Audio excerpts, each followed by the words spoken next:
Today I'm going to do a Charles Warren Eaton, Maine Pines. It's a wonderful, simple painting.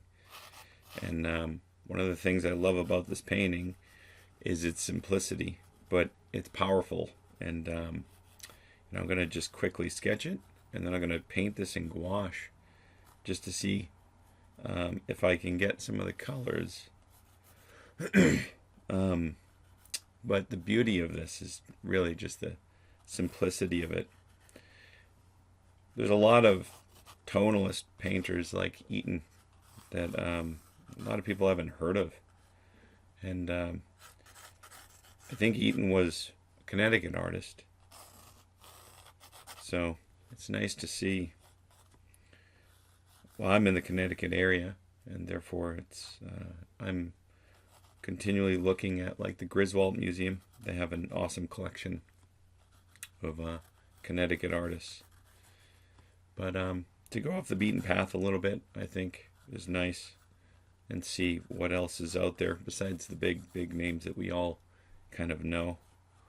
So one of the beautiful things about this is I do landscape palette knife paintings, and the simplicity of this very similar to what I'm interested in. So one of those things I'd say will be able to translate over to me, and maybe even give me some things to look for as I do more of these. All right, I'm going to pull this over. The beautiful thing about, I'm going to do this in gouache, is that you can do this in gouache, and the pencil will be covered. All right, I'm going to grab a brush, see if I can just find cloth, paper towel, and sometimes I'll even just warm up to the painting at the beginning and just kind of stare at it. Put out some ultra.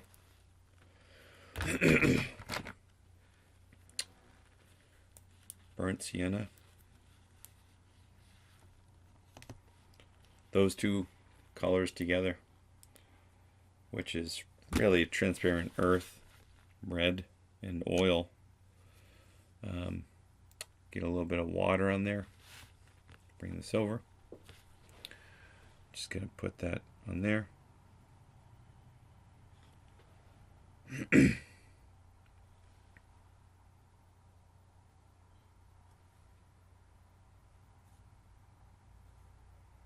little bit more. Just going to get it on. This is, the beautiful thing about this kind of little tiny abstract painting is that there's no details in it. If you're averse to putting detail in everything, do some detailless paintings, like paint with a bigger brush. That'll help too. I'm going to pull this down over, pull this a little bit more. Careful with the mixture, it doesn't get too watercolory. So this is watercolor's like cousin, or sister I should say, gouache. There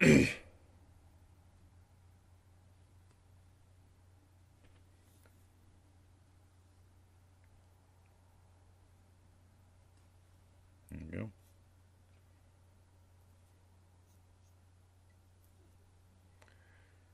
Just gonna drag it. Now it's gonna dry matte, so right now it may look okay, nice and wet, but it could shift a little bit. All right. Sometimes I'll even just start the painting out. Just a little water over here. Start the painting out and then jump in. All right, so I have, well, that was a watercolor I mixed in there. Totally forgot. Supposed to be doing gouache. This is permanent green middle, which doesn't particularly help anyone out, but what it is and you can mix gouache and watercolor, by the way, but what it is is a phthalo, I believe. There we go. That's ultra. There we go. So, interested to see what's going to happen with this. Let me put out some white. This is zinc white. You can see it's opaque, even though zinc is typically a bit more transparent. Got to put out some cad lemon. Oop. Put ample amounts out too, so you're not fighting, with no paint. Let's put this one out.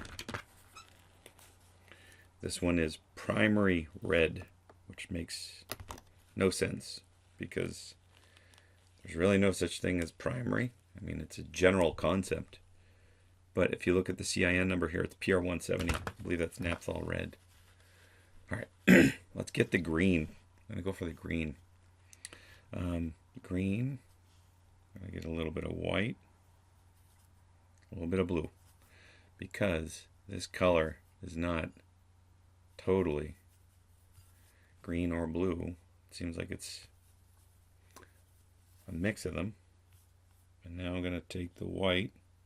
I usually put a couple different whites out. There we go.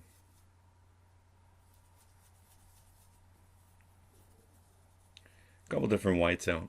I'm going to just butt it up against this because that's going to give me, these two together to see them. And it feels like maybe go a little bit more towards green yellow.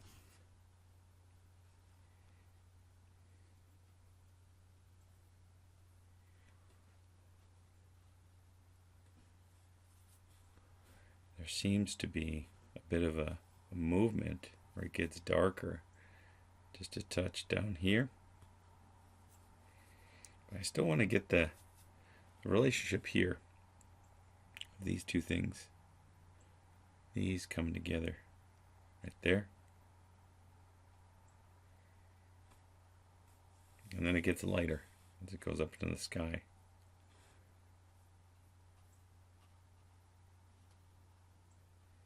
Now there's the question of, did you nail it? I never particularly care if I nail it or not. Nailing it is not something painters really go for. But,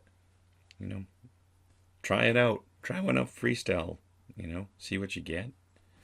And then try one where you're going to color pick or something like that. You'll find that you'll be more free if you learn to be the calipers. That's why Michelangelo said the calipers, not literally why I said it, calipers should be in the eyes, not in the hands.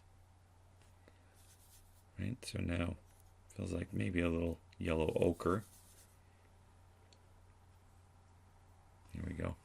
Now the color is there. Right? I arrive at it.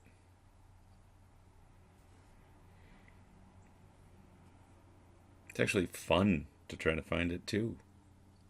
I find.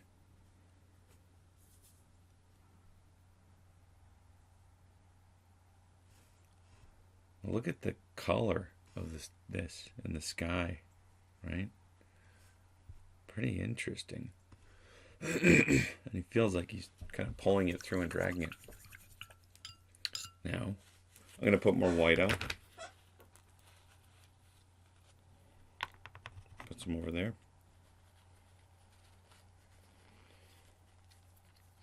Pull that over here. Now get some of this in here. Below the yellow. Get the nice orange.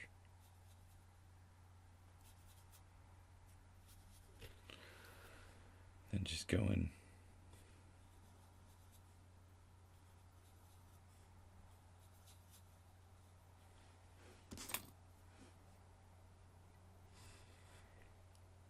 Oh, we'll touch in here.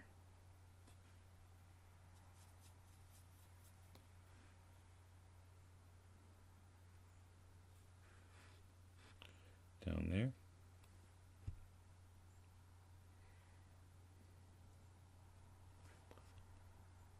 on the top. Just get it in his notes, you know, and then reel it in. Doesn't have to be perfect. Now I'm going to get yellow, more white,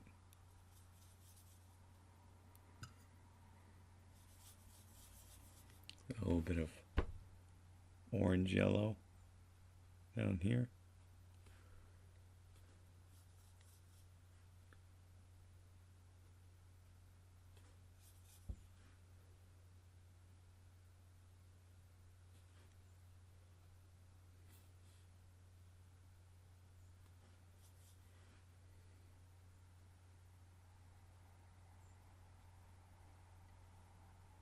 And then goes lighter.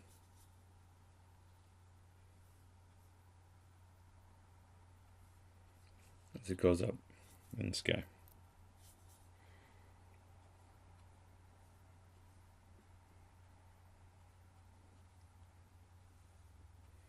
Now look at how dark that dried too, right? The green. Now I can go back over if I want.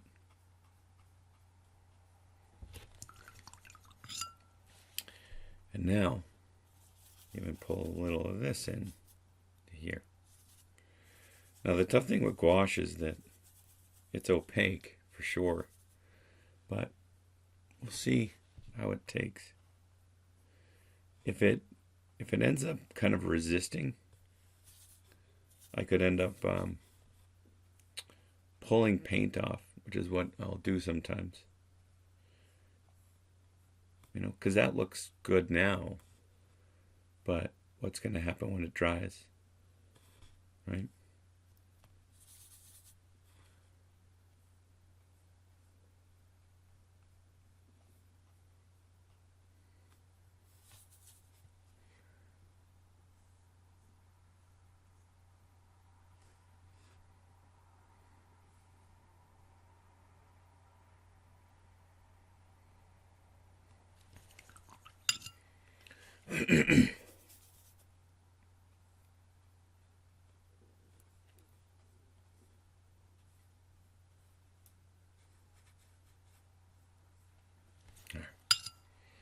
So now I can go back in, get some ultra, and pull it over here.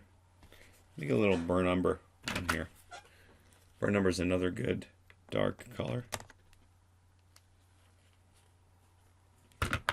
Burnt umber and ultra, just like transparent earth red, will give you a pretty good, nice dark black, near black.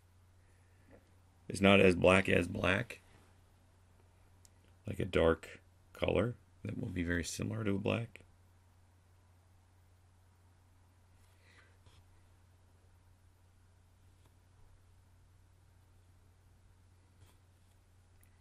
There's some dragging. Yeah, look at that, how dark it is. Also how dark everything is drying.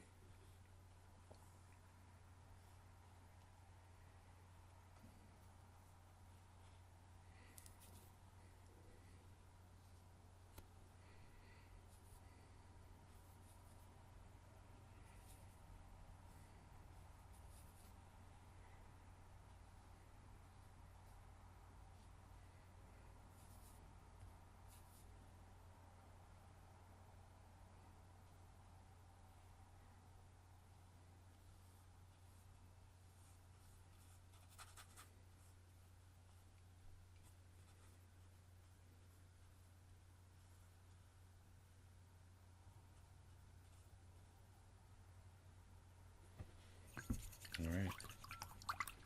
And again, see how dark that is? So if you need, you can always pull and blot.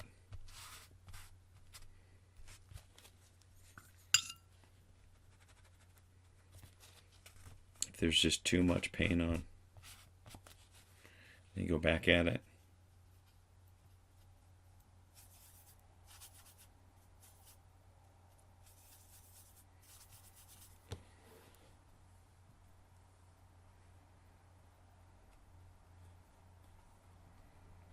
There could be something beautiful even in doing that.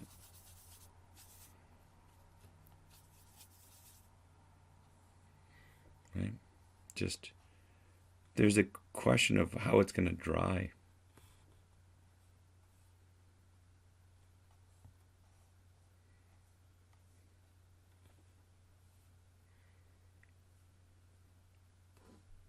Is this the best medium to do it? That's the question too. But maybe there's something, even in doing this, that could come out of it serendipitously. Like, that feels better, right? But what's going to happen when it dries again?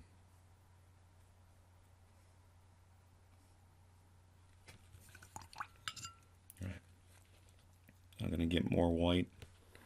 I'm going to just spackle it on.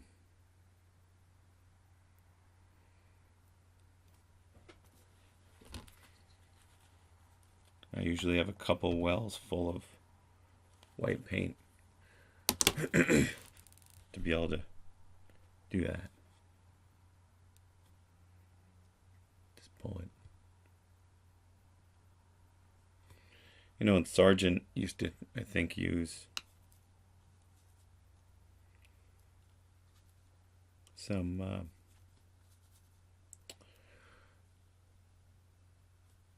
we go. Thick paint for his highlights and his watercolors. There we go. Now drag it.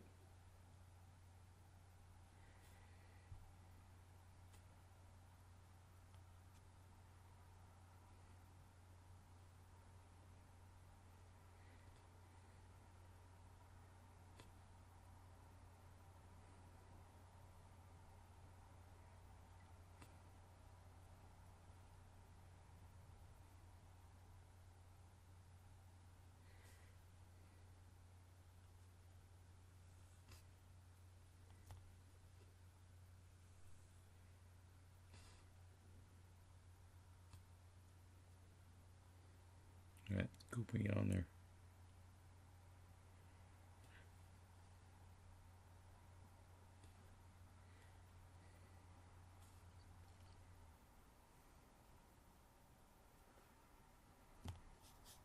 It's kind of mixing on there now. Look at that. Interesting.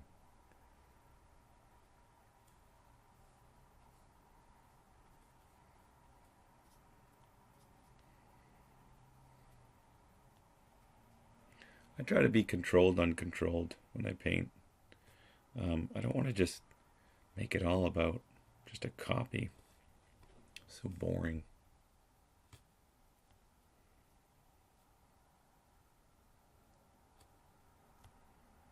I think that's the beauty even of some of these tonalists. You look at their work and you're like, that's amazing, Back into a little maybe dark orange.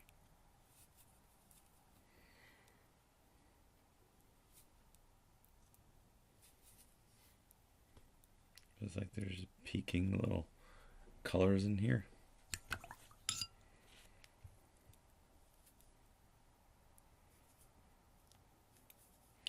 The other question is like, what does this painting do for you? It's like, once it's done and it's served the extraction process, what are you doing with it? Is it helping you with something? That's how I see this stuff. Or I tend to move towards these days.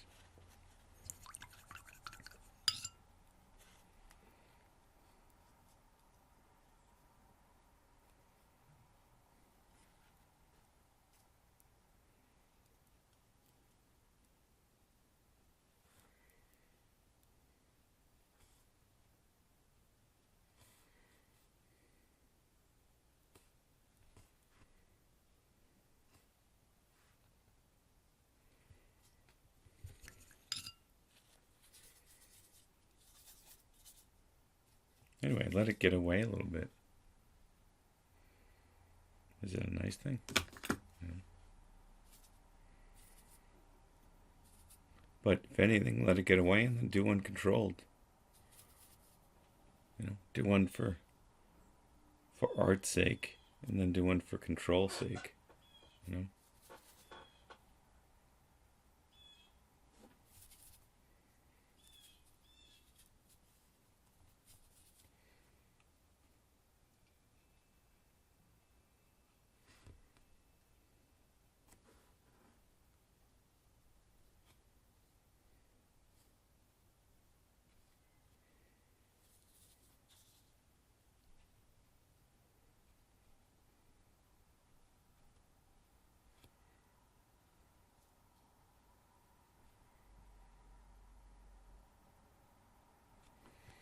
Anyway, so leave it like that. That's fine.